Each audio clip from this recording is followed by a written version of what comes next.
Precious Allen. Precious Allen is an educator who is passionate about human rights and global citizenship. She is a teacher in Chicago, Illinois, and has a BA in elementary education and an MA as a reading specialist.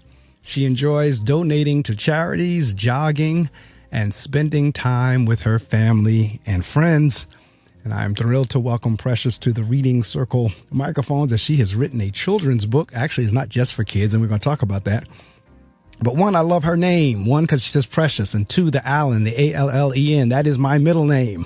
So when you see Marc A. Medley, that A stands for the same way she spells her last name, A-L-L-E-N. And she's a teacher. I'm a teacher. So we have a lot in common right off the bat. So without further ado, Precious Allen, welcome to the Reading Circle microphones. Hi, Mark. Thank you so much for having me. Thank you so much. Because let's see, if it's, it's about 7:05 here, so it must be about 6:05 there. Yes. Now, believe it or not, up until this is the 18th year the show has been on the air. For about 16 or 17 of those years. The guest actually called in at 6 Eastern time, so that would have been 5 your time over the last year. I changed over. I'm complaining because I'm on summer break. Oh, okay. Oh, you all out of school already? Yes, I'm feeling good. Oh, my God. We don't get out until June 29th. The last day for students. The last day for students is the 20th. We go back in September, like around Labor Day. Okay, that's nice. We go back August 6th. So. Oh, see, okay, you're all right. My mother lives in Georgia, and they're on that same school schedule. It's the same one. They've been out since May, and they go back in August. We're on the get out in June, go back in September schedule. But, because of snow days, that's why we get out later and later. And if we keep on getting snow days like we've been getting the last couple of years, we'll be getting out in July. I'm like, that's the trick of the enemy, because, you be like, you appreciate it when it's happening. Then you be like, oh, man, really, y'all going to punish us for nature? Well, that's exactly what's happening now. Because whenever we were getting those snow days, everybody was gleeful. But now we all like, oh, will this year ever end? And I'm like, between us teachers, like, little do they know, those last few days, I'm showing a movie. So. Now, this is true. I'm actually, I said I was a teacher because I am a teacher at heart, but I'm actually now serving the role as principal. So I know exactly of what you speak. I know what you mean. It's like, you know what? Let's just get through these last few days, get our children, get our angels, get our scholars home. Don't mind me. I have a crazy sense of humor.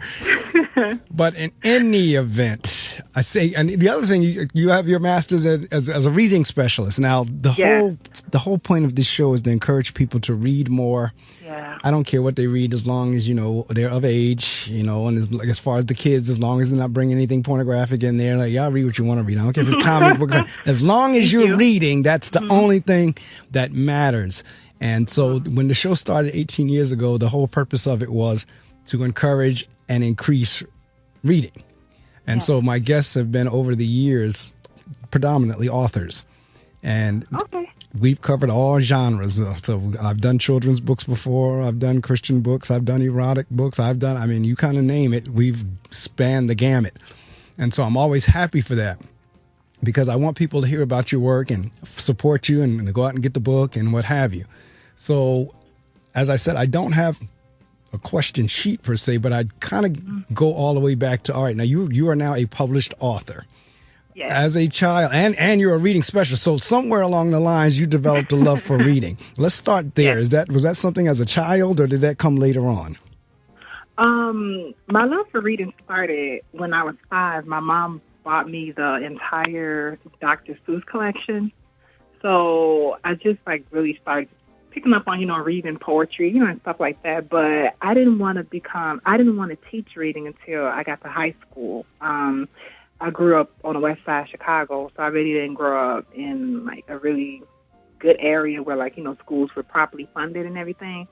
So there was this one boy in my senior class, and whenever it would be his turn to read out loud, he would pretend it was something in his eye, or just act like something was wrong.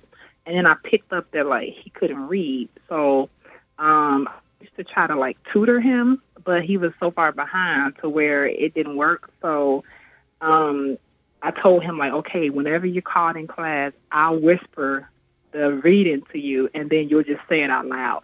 So it got to a point to where when he would get called, I would start like whispering, and then he would just like repeat everything that I said. It was like the saddest thing because, you know, you have this person that they're passing along, you know, because he's aged out of high school. So correct, pass him along, and he can't read. So that really made me just want to just come back to the community and just make sure that the kids are literate and just, you know, ready for it just kind of like, you know, just did something to me. So since then, my entire educational focus has been on education and literacy.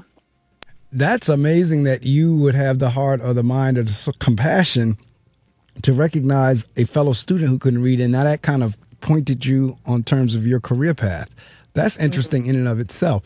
So, and you're absolutely right in terms of, sadly, in education, for a child or a student who's been left back multiple times, if they're way beyond the age they ought to be in class, they do have to move along.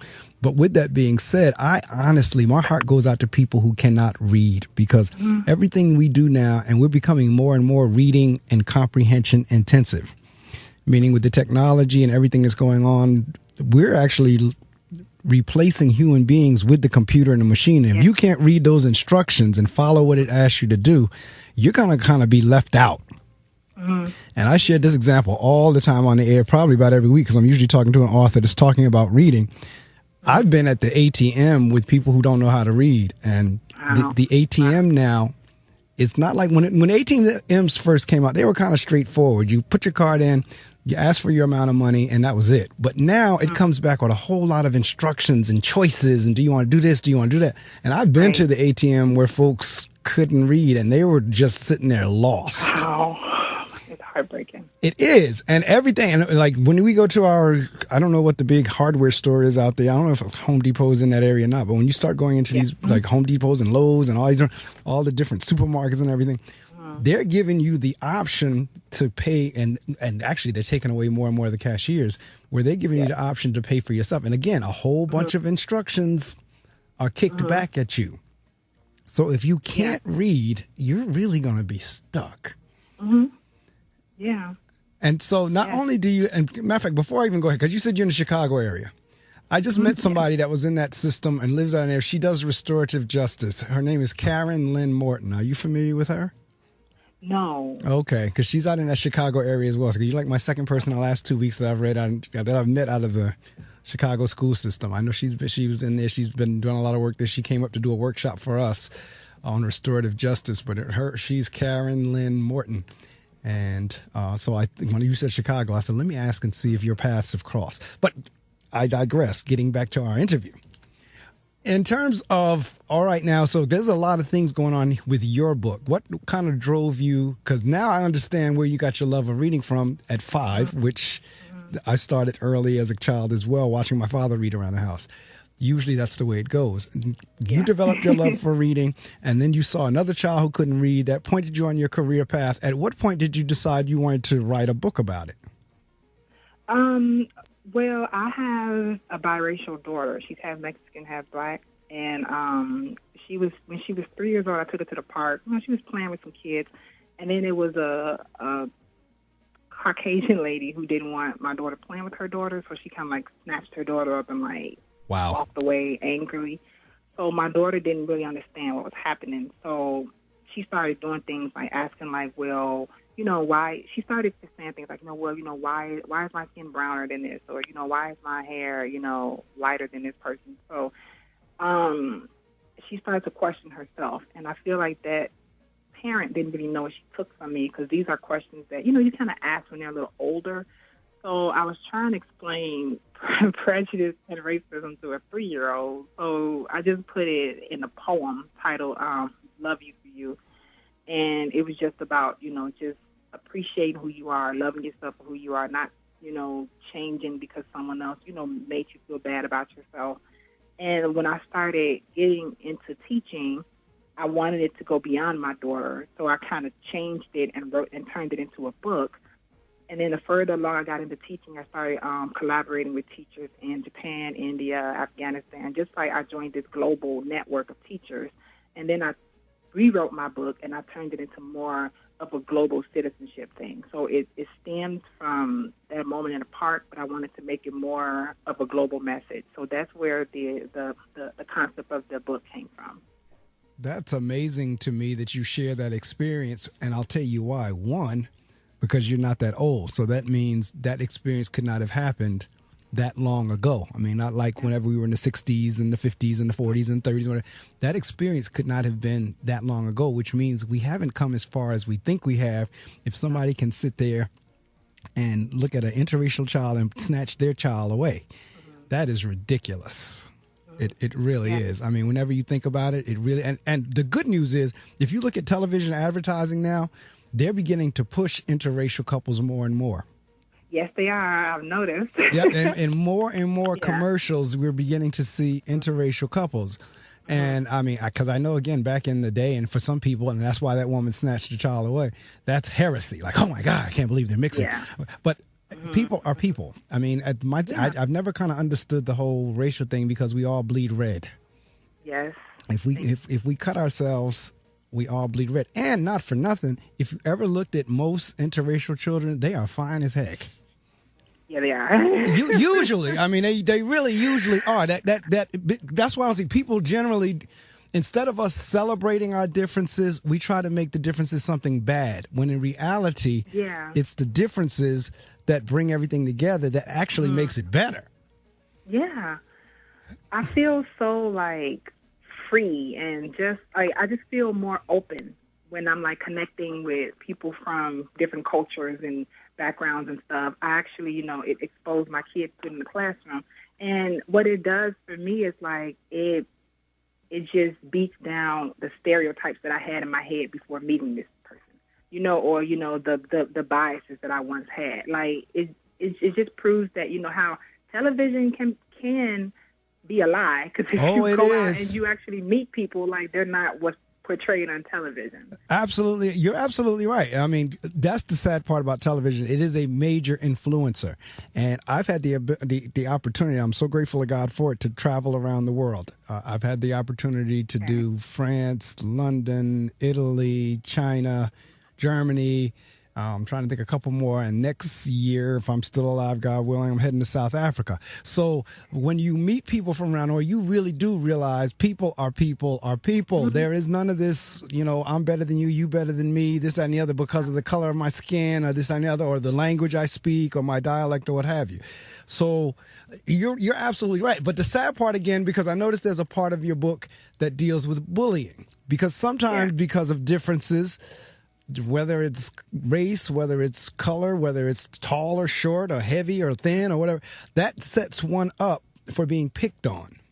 Yeah. And I'm assuming, based on your title and kind of looking at the synopsis of the book, you're getting at that as well. Yes. Yes, I definitely am. And, it like the suicide rate amongst kids is ridiculous. Yes. And getting higher. Yeah, yes. They're starting at the age of 8, and like back when I was in high school, it's like, it was kind of like a teenage talk that you had and like, beginning college, but now they're having it in second, third grade, about, if you're feeling this kind of way, go to your school counselor, go to parents and stuff. So it's like, and I don't know if it's social media plays a play or I don't know what it is, but the book does target heavily on self-esteem and anti-bullying. I think it like builds that thick skin for the self-esteem so that if you were to be bullied, you would know how to protect yourself mentally. Absolutely. Because because like nowadays, and back when we were kind of growing up too, it's like for some reason, when you got a teen or whatever, you got a little older, like your friends just magically knew more than your parents, So like the that hasn't influence of changed. That hasn't changed. So like the influence of your peers just meant more to you than your parents because you feel like your parents are supposed to say nice things, right? Supposed to be there, So it's like when kids are being bullied nowadays, it's like they're taking it to heart. And instead of, you being bullied and only your block knows about it, it's like it can go viral. That's right. You know, so I really wanted to just kind of build that thick skin with the self-esteem. So, you know, if they're faced with bullying, they can have that mental protection. No, you're absolutely right. And in terms of the suicide rate among young people, matter of fact, I was in a meeting last week and we were talking about that. The suicide rate right now is highest among children and teens and senior citizens. Wow. That's the two areas that it's increasing the quickest and the rates are the highest with small children. And you would think as a child or a teenager that they have everything to live for. Yeah. And yet they're the ones who are taking themselves out. Because I sit there like, wow, as a teenager, I couldn't have. I mean, matter of fact, I'm still that way. I mean, my goal is to be 100 and healthy. I don't know what God's plans are, but my plans are 100 and healthy. All right. So as a teenager, I mean, I was just all about life. I wasn't even thinking about trying to die. And yet we have, matter of fact, in the city that I live in 2 weeks ago, a young lady climbed up on the top of a bridge. Now, this is the crazy thing that you were just talking about with Facebook, or all social media for that matter. There were people cheering her on. I don't know if they thought it was a joke. I don't know if they thought I don't know what they thought it was, but somebody was filming it and they were cheering her on. And sure enough, on the video, she jumped off the bridge and hit the water. Now, I thought when she hit the water that, you know, she swam away, but they said, no, she died. She did. She actually died because I saw the little monument. They put up the candles and the flowers and all that on the bridge. But she was young. And in that same week, that was whenever the designer lady and Anthony Bourdain, when they committed suicide. So this self-esteem thing is big. Mm-hmm. And the fact that you've written a book about it, all of you who write books in this area, we can't get enough of them. Because for every person or every author who writes a book on self-esteem, there's probably like to the second, third, fourth, fifth power kids who need it. Mm-hmm. Yeah. Yeah, I work with kids every day. And I know you see it in the class. I know where you are in the Chicago area is not much different where I am in the Paterson, New Jersey area. They're urban areas. Okay. Yeah. And what our kids experience is like unreal, and they bring that to our schools. Yes, they do. Full-fledged. Full-fledged is right. They do, because they're right. There's not a lot of, and I've searched. There's not a lot of self-esteem books. Like a lot of books that we do social emotional learning. So a lot of books are about anti-bullying. Telling me how I should not or should treat you. But there are not a books that teach me how I should treat myself. No, you're absolutely right. And the treating of the self is what causes you or how you treat other people. I mean, my issue in my building is anger. I've seen angry kids, but not so many. I mean, anytime they do something, why'd you? Because I got mad. Well, you think you're the only one that can get mad? You think you're the only one? But they don't know how to handle that anger. And a lot of it comes from, like you said, some of it, I mean, there's multiple reasons, but a lot of it is driven from self-hatred. And the self-hatred comes from what they're being told they are or are not at home or in the street. Yeah. I do a lot of meditating in my classroom. Mindfulness. Yes. I start the year off with affirmations, just I am great, I am wonderful, just things like that. And then I do individual yoga at first to kind of get them to open up to themselves first, trust themselves first. I'm like, how you going to trust me and you don't trust yourself? Right. So, and then as the year progresses, I do partner yoga, so they get to, pick, different partners each Tuesday, to pick a different partner to trust and stuff. And then by nearing the end of the year, we do group yoga. So, it just goes from this, stem of getting to know yourself, getting to know who you are. That really helps with the behavior management in my room. It helps with the self-esteem. It helps with the self-management. I have a Zen zone where they can go and, relax and just calm down, or if they're feeling anxiety before a test, just something like that. They have a peace wheel where they problem solve. It's just very like mindfulness. It's just set up that way. And that really helps with the classroom management and the individual student management. Like it really helps a lot.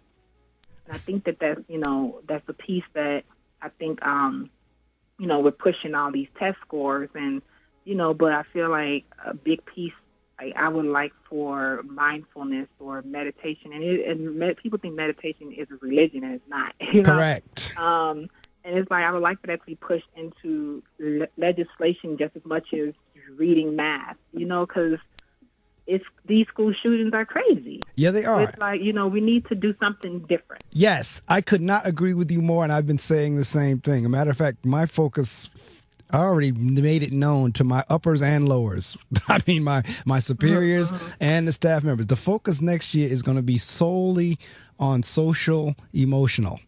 The children I serve, they have not been socialized. They do not know how to handle themselves in any situation for that matter.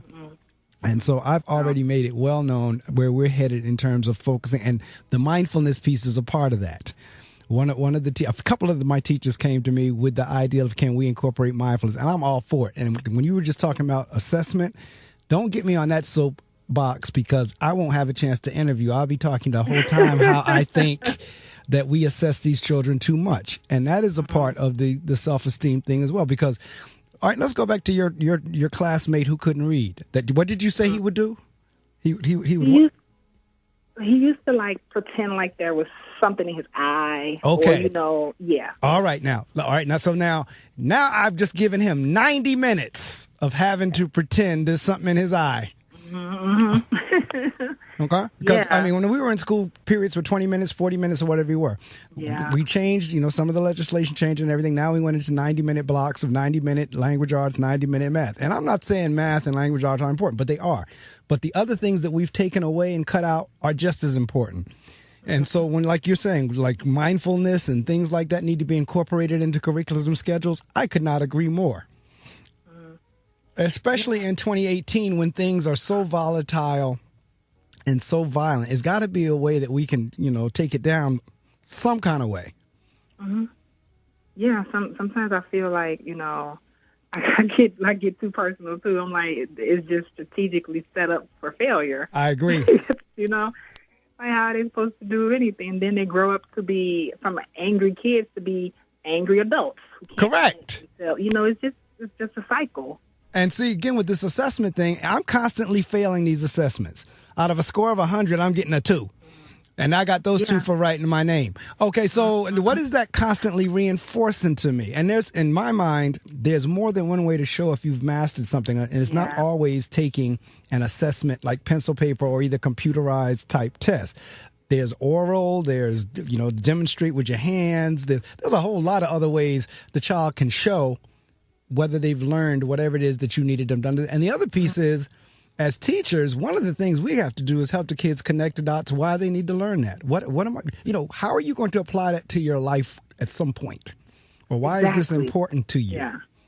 Yeah, I remember telling my principal, I don't know where I got the bravery, but I was like, I don't understand how we push differentiation of instruction. You want to teach the child the way that they're supposed to be taught, and then we give them a one-size-fits-all test. Correct. That I have the same wondering in terms of you push differentiation, but the test is the same. You're absolutely right. Yes.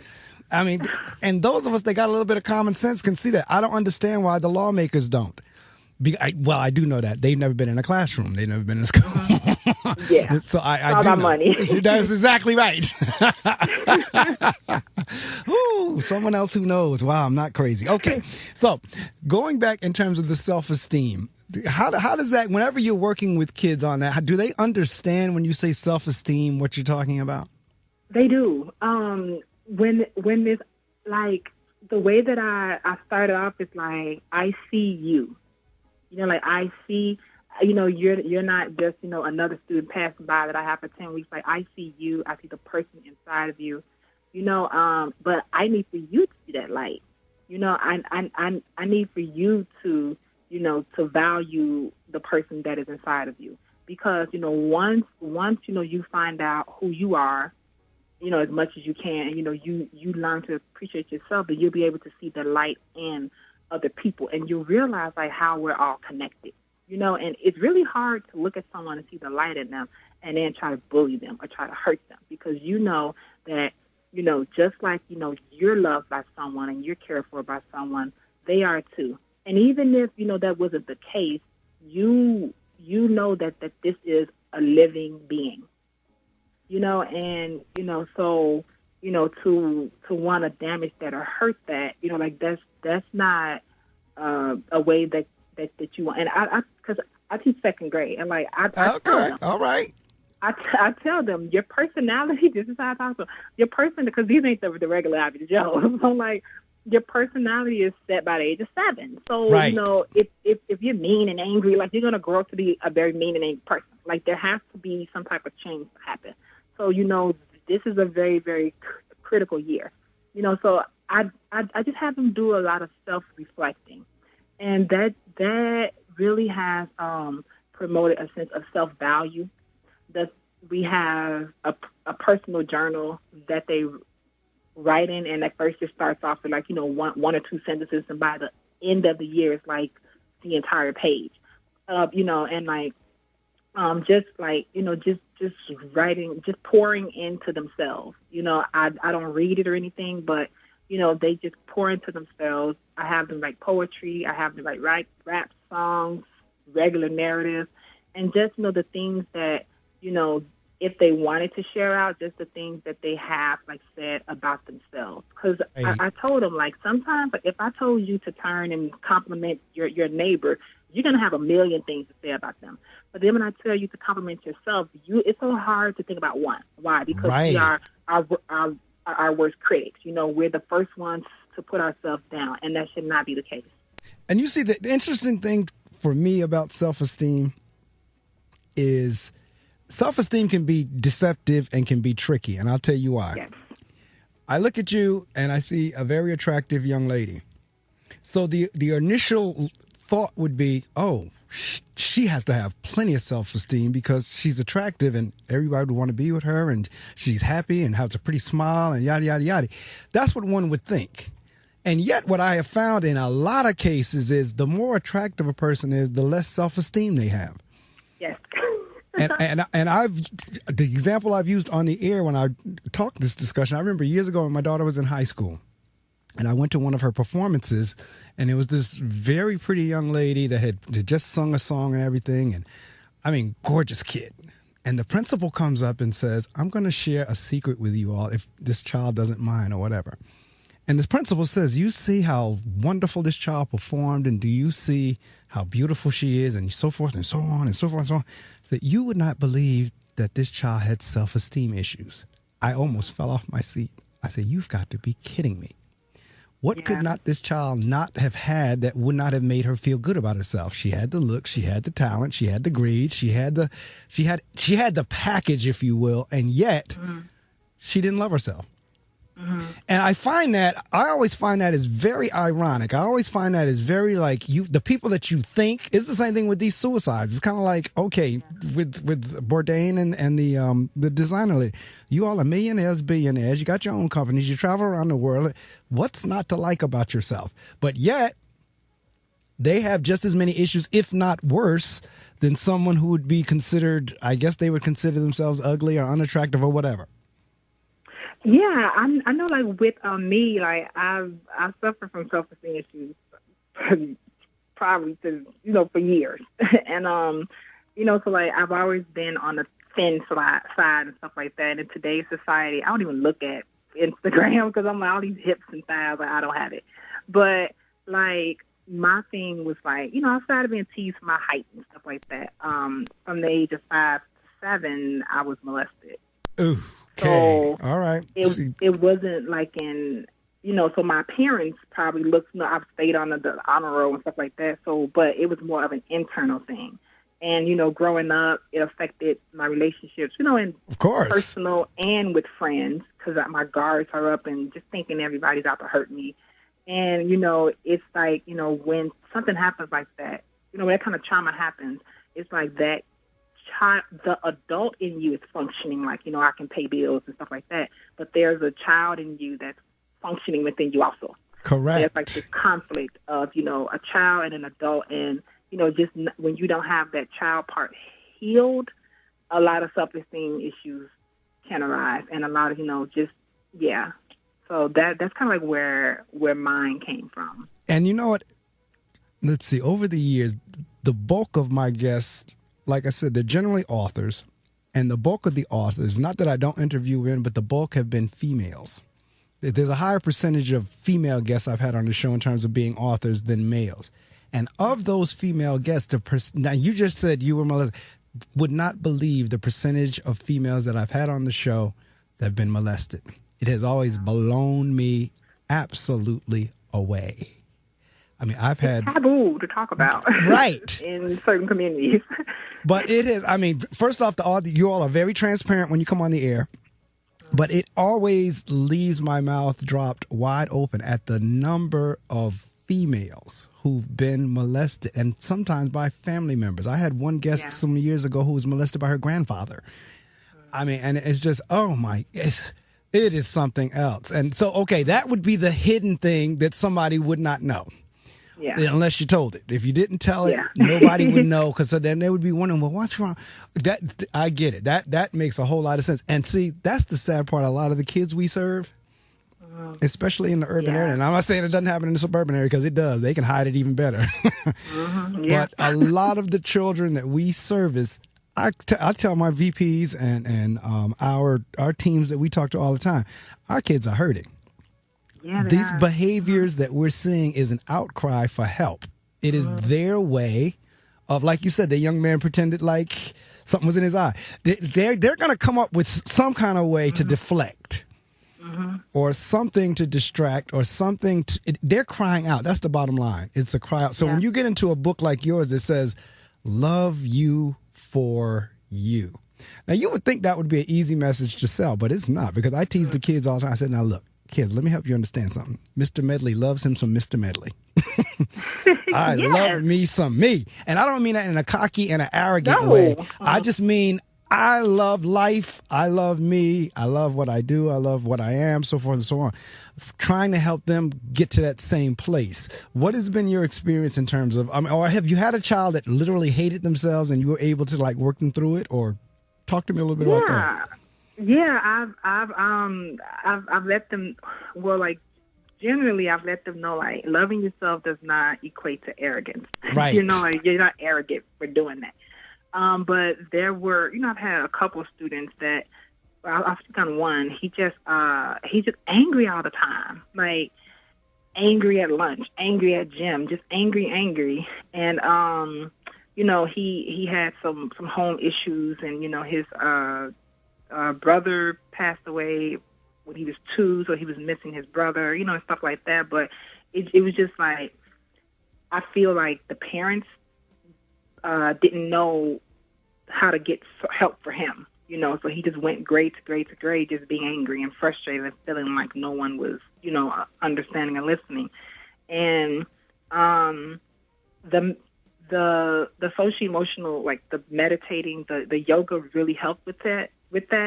And I used to have just like one-on-one lunches with him. I kind of did things, just to like just isolate just him and me, and he would, just kind of share things and just open up. So it was all about trust with that student, right? And just wanting to feel like someone was listening and someone was hearing him. And I was letting him know, what's going to continue to add to your anger is that you ostracize yourself, because no one wants to be around a mean person. Like, right. You have to be nice. You catch more bees with honey, and I explained what that meant. So he became a very nicer person. And then his counselor was like, I don't know what you do, but the kids, they seem to regulate themselves in your room. I know what it is. No, I do, and I'll tell you whenever you're done in a couple minutes. So you can tell me, because I don't know what it is. I look at it as like, okay. I'll tell you know what it is, and I was just having this conversation with some 6th graders yesterday. This is how kids, okay, 2 things. The same thing that I told you in terms of the suicide rate being the highest amongst kids and seniors. That's the same 2 groups, and I'm not saying the middle groups don't, but that's the same 2 groups who really feel sincerity. They know when you're going through the motions, and they know when you're really sincere. Innately, they can pick it up. Your most academically challenged child will know when you really care about him or her or not. And they can differentiate, talking about differentiation, they can differentiate when you're doing something And it may be stern or mean or seem harsh, but they know if you're doing that out of the fact that you love and care for them or if you're just doing it to be mean. There's a difference. When I was in the classroom, I used to get away with murder. I would, because I hope no students are listening, but part of teaching is acting. you are a performer. So you may not necessarily be angry or mad, but you have to come across as if you are to get them to understand that I mean business. I would get away with murder in the classroom, and kid never went to tell the principal on me. Teacher right next door to me would try the same trick I tried. Kids would run to the principal's office and tell because they felt the difference between, wait a minute, Mr. Medley's doing that because he cares about me. Mr. or Miss such and such is doing that just to be mean to me. Like I'm constantly trying to help my teachers understand there's a difference between discipline and punishment. They're two different things. Discipline is about teaching and correcting and trying to help you versus punishment is trying to get some get back. Yeah. Okay. So the kids know the difference between somebody who's disciplining them because they love them and they really want to see them be better versus somebody who's trying to get some get back. So that's why when they come to you, they've picked up on your spirit. They've picked up on Miss Allen is doing this because she cares about me. She's taking one-on-one time with me because she cares. She's pulling me to the side and talking to me and doing meditation and yoga and so on because she cares. They feel that. And I don't care if it's the kid that can't read a word. They know when you love them. Yeah. That is so true. Wow. That is so true. Oh, I have some parents too. Because I've sent parent resources home too. Right. And some of them are like, what is this? But they even if they don't do it at home, they appreciate what I'm doing in the classroom, especially when they're the younger parents and they're like at their wits' end kind of sort of.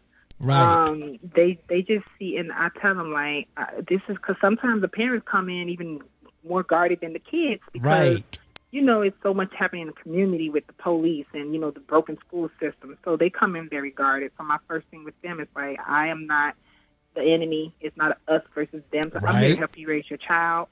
I am a resource to you, so I'm hoping that, you would use me as such and not go against me, and that, just building trust with the parents too, because you will have kids, no matter how much you try to pour into them, they'll play the parents game, and the parents be on board with it. Oh my God. So just, building that united front with the parents really help too.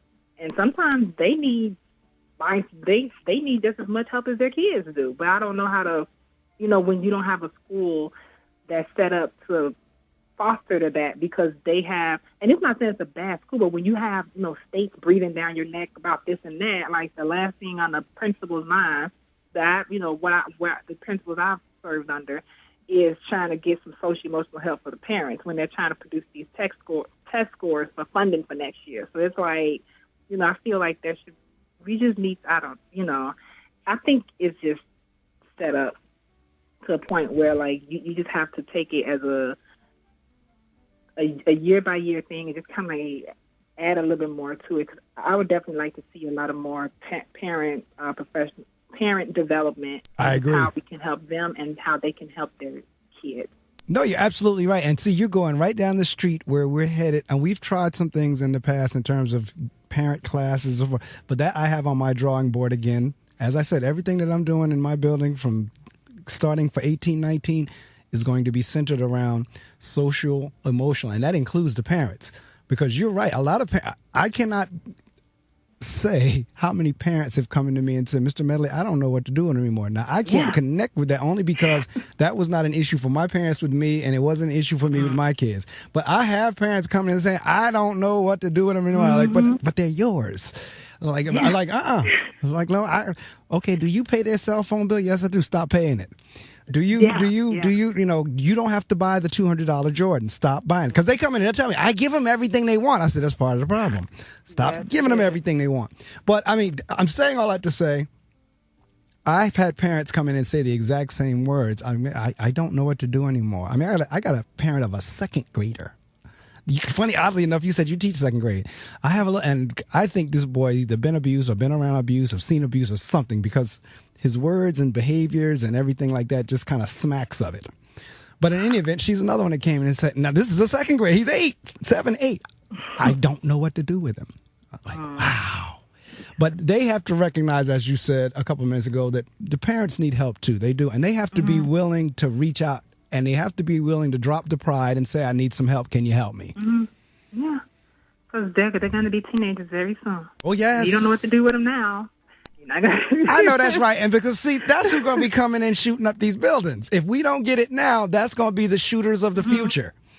And it may not necessarily be long in the future. I'm talking a second grader now, but this child, if he were to get a hold of a weapon, there would be nothing to stop him from coming in there and hitting whatever he could. One of the kids in first grade came with what appeared to be a real gun, but it was a loaded BB gun. Yep. Saying he was going to shoot everybody in the room. So, well, I'll tell you what, them BBs can do some damage too now. Yeah. And had everybody right. shut those food down. They can sting, and if they get you up in the eye, they can take an eye out. So them BBs can do some damage too. So, I mean, people really got to understand how this whole thing of self-esteem and positive affirmations and all this is where all this stuff connect, because I have a young man, again, he's 7th grade, and angry as they come, but will cry at the drop of a hat. I mean, we'll go up into big boohoo tears. But one day we were talking, and he was sharing me how a teacher called him stupid. That wrecked his day. I mean, the fact that the teacher called him stupid. And so apparently he's been called that a lot, and he's very sensitive to it. So as teachers and educators, we have to watch our word choice. Kids understand sarcasm. They understand body language. They understand facial expressions. They read between the lines real well. Because I share with the teachers that work with me. Now, look. That child may not can read the line on a page, but I tell you what, they can read between the lines. They know how to read between the lines now. Come on. Watch what you say. Oh, Lord, that is so true. It is. It's a hard sell for me, for some, not all of them, but for some of the staff members that I work with, it's hard to help them understand you're getting what you're getting because you're triggering them. Based on what you say, how you say it, what you say, what you insinuate, what you imply, and they come back at you. And sadly, if you've crossed into their territory, they're going to beat you in it. They are masters at it. Yes. Yes, they will. Like, I just, oh, Lord. You said so much. I don't know where to start. But I definitely with the triggering part, and like I was talking to my coworkers, like some kids just need a little bit more sugar than others. Yes, you can still get your point across with a softer tone, and then there are some kids they just need that stern, firm tone, or they're not going to do it. But there are some kids, that it's just about building that relationship some way, somehow with each individual student. Like the general population. They're pretty much going to do what you ask of them. It's the ones that can turn, if they keep getting away with it, then the other kids are going to jump on the bandwagon. Right. So you have to build a relationship. You have to see your students. And I know, we have a lot on us. Well, how can I see all these kids and all these requirements I requested? I was looking at the job description of a teacher. It didn't end. It was like, what is this? Am I even getting paid for all this? It's like when I looked at, because I was on Indeed.com, because I was looking into like getting my master's in educational leadership. So I was like, well, let me look at the job description first. So I came across some teacher descriptions, and I'm like, it's long, like it doesn't end. Right. Versus, like someone who works in corporate. I'm like, we're doing all of this stuff, and that's not even including the going home and grading and all this other stuff. Correct. I'm like, so I can get how, we can feel overwhelmed with just trying to build individual relationships. But I tell them, like, sometimes, starting slow to speed it up, or, just doing that at the very beginning, like, it's going to pay off for the entire school year. Like, correct. You have to build those one-on-one relationships with your students. Know how you can talk to this one and how you can't. What triggers this student versus not. Because you can still say the same thing in a different way. And absolutely. Absolutely. One of the things that I do is I teach public speaking at the college level. And there's a segment in the public speaking course that it says exactly what you just said. And again, for the listening audience, sometimes some of this stuff may be repetitive, but that's okay because, repetition, you'll get it. But you could say the same words. And I usually use the example, 3 words, I love you.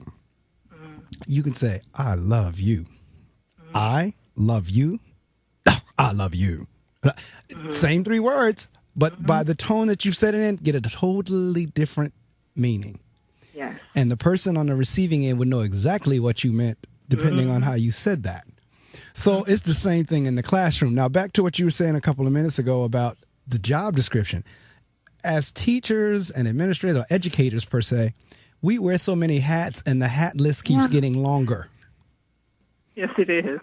Nurse, police officer, counselor, teacher, parent, social worker, you name it, the list goes on and on. And it is a 24/7 job because our teachers, even though our school year ends the 29th, we had our end of year celebration Thursday night, this past Thursday night, because we were off yesterday. So Thursday night, we had that. And we were talking about how we constantly get teased by people like, oh, you got it good. You get off at 3:00. You have holidays off. You have your summers off. Oh, it must be great to be a teacher. I said, no, they don't understand. First off, being a teacher is 24/7. What they don't take into account is lesson planning and grading and calling parents and everything else that, like you said, in that job description.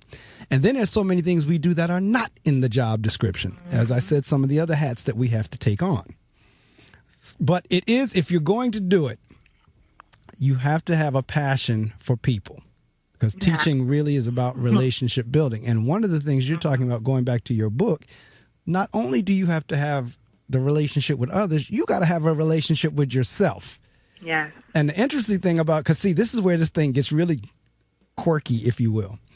We're talking about children who have issues, but we have teachers who have issues and principals who have issues too. So we bringing all them issues to the building. Yes. So what if I'm a teacher with no self-esteem?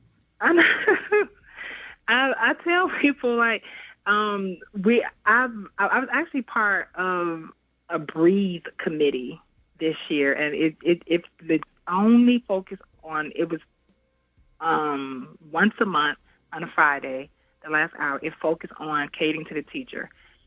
If it was like you come into the art room, it's soft music playing.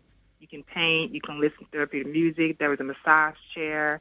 There was you can nail paint. You can just relax. There was a lounge area. You can lay down. It was just focusing on the mental health of our teachers. And of all the committees, that was one of the most popular ones. I do feel like just like we have a counselor for kids at the school, even if it's an outside source. Just like they say, a therapist needs a therapist. Like teachers, we need help too, because sometimes we can grow up in different environments, and then we're bringing all of our, history into a classroom. Into a building. So we have all these personalities going, all these backgrounds, and all these misconceptions. And you say one thing the wrong way, and now you got to grudge to the person for the whole school year, and it's misunderstanding. But we teach problem solving to our kids, and we can't problem solve as adults. It's all this stuff going around. So where I feel like, we need some type of social emotional professional development too, so we can just talk through our own issues. And people say the whole, you got the whole summer. I'm like, first of all, the first 3 weeks I'm hibernating. I'm trying to figure out where I am. Who am I? Right. How did I get here? And then, I have about 2-3 weeks, and then I'm back in professional development. Right. So, I'm trying to get my life together. No, anyone who's not in education, from the outside looking in, they think it's a cakewalk, and it's not. It's nowhere close. It's intense. It is high stress if you let it be, because you got to, like you just said, in terms of educators, they need to have releases as well. And I'm constantly encouraging the folks I work with, please do not let the children stroke you out. Do not let them heart attack you out. Do not let them anything, because at the end of the day, you will be the one in the grave or in the hospital, and they'll still be doing what they do. Yeah. So get something. I mean, whatever we have to do while we're in the building, let's do it well. Let's play hard. Let's work hard. Let's work hard. Let's play hard. But don't get it to the point where your vocation, your occupation, your career takes you out. So that's one. Yeah. But we do need something to release. Matter of fact, I was just telling you about Karen Lynn Morton. Look her up on Facebook. See if you can connect with her on Facebook. Because she does the whole thing. I don't know if you're familiar with restorative justice or not. But she does a whole lot of work. She does work in that area. But friend her. It's Karen Lynn Morton, Morton. And whenever we get to the end of the interview, you can give all your contact sites because I want to friend you on Facebook. I've seen a few Precious Islands, but I haven't seen yours, so it might be under a different name. But in any event, teachers and educators have to have release. I do a lot of things, this radio show being one of them, outside of the school building that serves as releases for me. I mean, I ride my bicycle, I work out at the gym, I do the radio show, I write, I blog, I fly on simulators, drive trucks on simulators. So I tell the kids, look, I do the same thing you do when I go home. They don't think we're human for one reason. Right. Oh my God, they don't. I get education for me is like being poor man's celebrity. That's what I tell people all the time. It's like, I'm serious. It's like teachers and educators really are rock stars. They really are. And I'll tell you what, the example I always use is if the kids see you in a store somewhere, they lose their minds. Yes, they do. Oh my God, Mom, it's Miss Allen. Hey, it's my teacher. That is so true. When she was just enthusiastic doing math yesterday, I'm just playing. They lose their minds. Oh my God. It's like, you want to talk self-esteem building. Like, wow, you think I was walking down the hallway. My first 3 years, I used to be like, if you see your old teacher, just wave, And I'm like, I can't do that. Like, this is their teacher for a whole year, 2 years ago, kindergarten. And, like, you walk down the hall, you get all this love. You just, like, wave and, like, you're the beauty tag. You just, like, wave. It's like, oh, my God, don't walk in the lunchroom. It's over. That's absolutely right. I mean, when I say you rockstar, you would think it was like Denzel walking in. Like, whoa. Like, I mean, like, for me, the kids, because I have elementary and middle. My school is 2 to 8, grades 2 up to 8th grade. And the little ones in particular, they just run up and hug and scream your name and want high fives. And, they really do make you feel like a rock star. I'm driving down the street one day and I come to the stop sign. And one of my kids is crossing the street with his mother. And I have my window down and he sees me, Mr. Medley. Like, how you doing? And I hear him as they're walking across the street, Mom, that was Mr. Medley. Like, yes, Mr. Medley drives a car and he lives in the city too. But they really do. They really don't. If they spot you somewhere, and especially if it's a few miles away, I really throws them. Yeah. Like, oh my God! Like, they think we live in a school. Yeah, right. That's absolutely right. Yes, your teacher has the food shop too.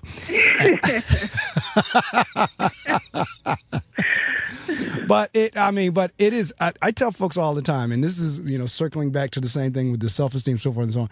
We as teachers and educators have the opportunity to leave a legacy. Yeah. In other words, oddly enough, or ironically enough, coincidentally enough, or whatever word you want to use, you said you teach second grade.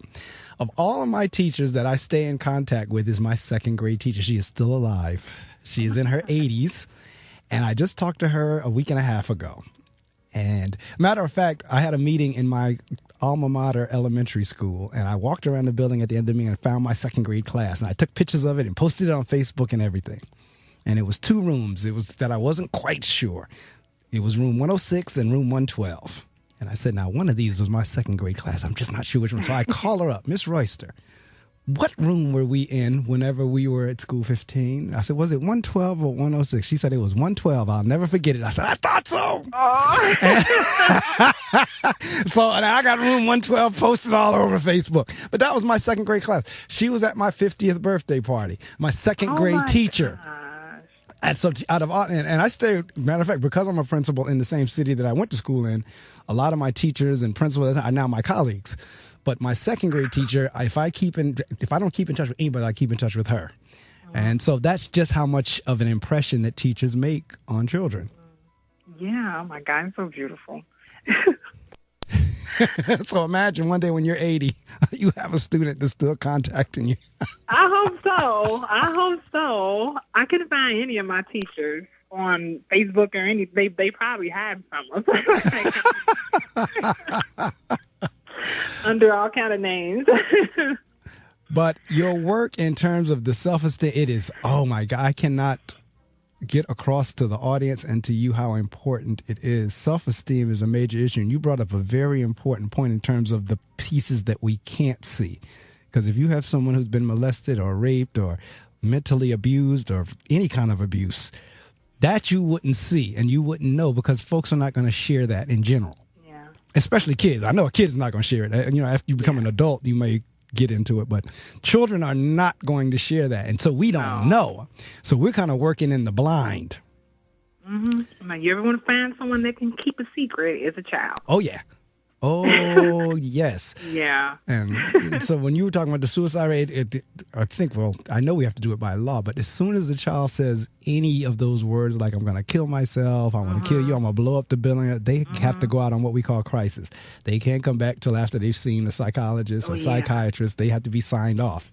But the kid was, I was just playing. No, we can't. No, I didn't mean You're not taking that chance. And parents will come in, I don't believe we got. Yes, you do. We don't have no choice. That's by law. Because we really don't know. Because God forbid that child said that, nobody did anything, and they went home and actually did it. The first question. Because we get blamed. That's right. Because the first question going to be is, who knew and when did you know it? So true. So, no, we send them out immediately. If you've uttered those words, you're going out. And so, but that self-esteem thing is so important. And if we could get everybody with a healthy self-esteem, and like we said earlier, not arrogant, not cocky, not I'm all that in a bag of chips. No, we ain't talking about that. We're talking about a healthy sense of being happy with who you are. If we can get from, like you said earlier, if you got second grade, you got foundation. You get a chance to do it down there, God bless you. Because if you can get it at them foundation stages, they'll take it on up the line. Yeah. So, all right. One of the questions I ask, particularly with authors and teachers who are in the classroom who have the opportunity to share their book with their students, what has that experience been like when you bring your book in there with your name on it? I don't know if you have a picture on the back cover or not, because I'm looking at it online. But a lot of times authors will have their picture on the cover or somewhere on the inside flap or whatever. What was it like when you go into the building with this book with your name on it and show it to your students? How do they react? I introduced it when we were doing our young authors unit, and I just kind of I just put the book on the overhead projector, and it was like, oh, that person's last name's Alan like yours, and and it's like, oh, well, wait, oh my God, it's you. So then I pulled up my author page. Oh my God, you're famous. I'm like, I wish I was famous. I wish I had a lot of money. That's not the case. And like, oh my God. So they actually started to ask their parents if they could purchase my book, stuff like that. So I was giving, little student discounts stuff. I mostly just gave it to them, as a Christmas gift. Right. But they thought I was famous. I was like, oh my God, I feel so. This added to my celebrity. It took me from a D-list celebrity in the school to a little C or something. I just told you we're already, as educators, you're already poor man celebrity. So you're right. It took you up another notch. It did, yeah. But usually, as much as we say kids don't like reading, the crazy phenomenon is when I bring an author in and they connect the author picture with the book, they do lose their minds.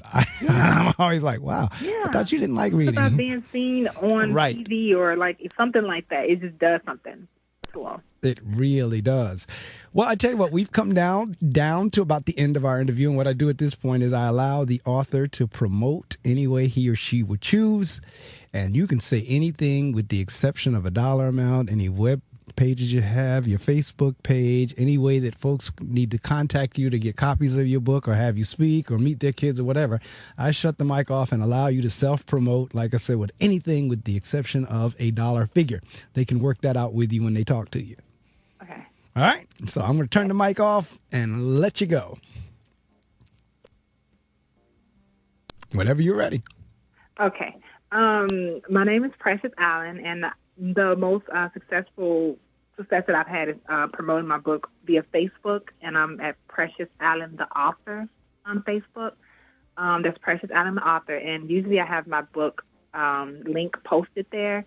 My book was published in the United Kingdom, so it's been successfully selling on AmazonUK.com.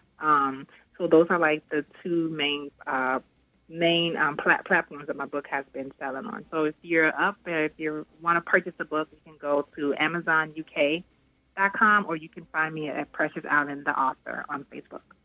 And I just friended you. As soon as you said that, because I'm online while I'm doing the show, I just sent you the friend request. Okay. You'll see me as Marc Medley.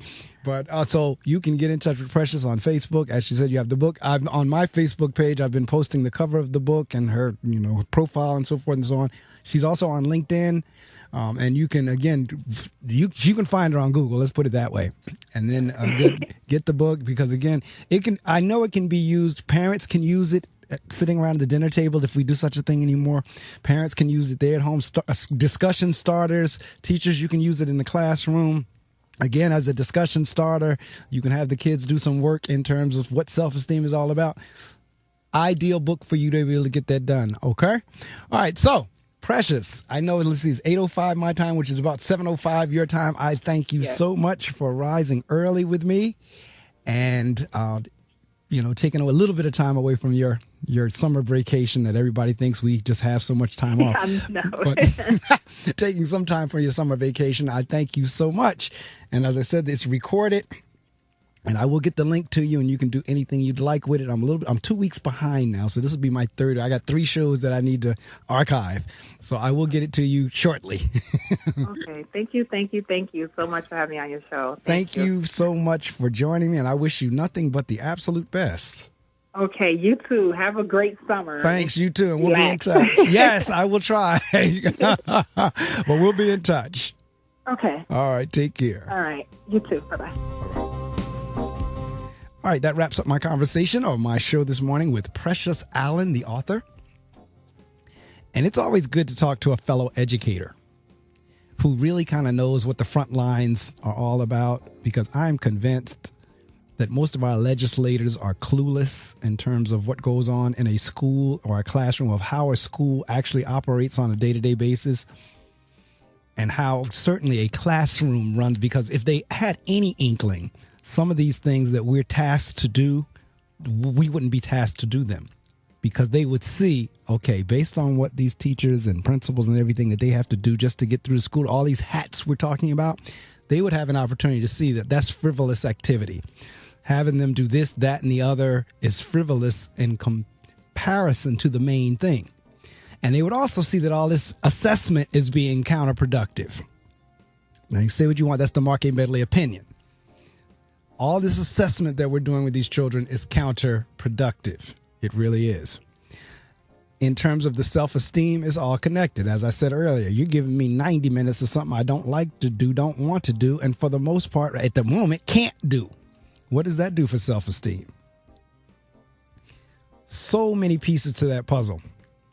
And Precious has attempted to address a piece of it. So again, the book is, let me make sure I give you the right title.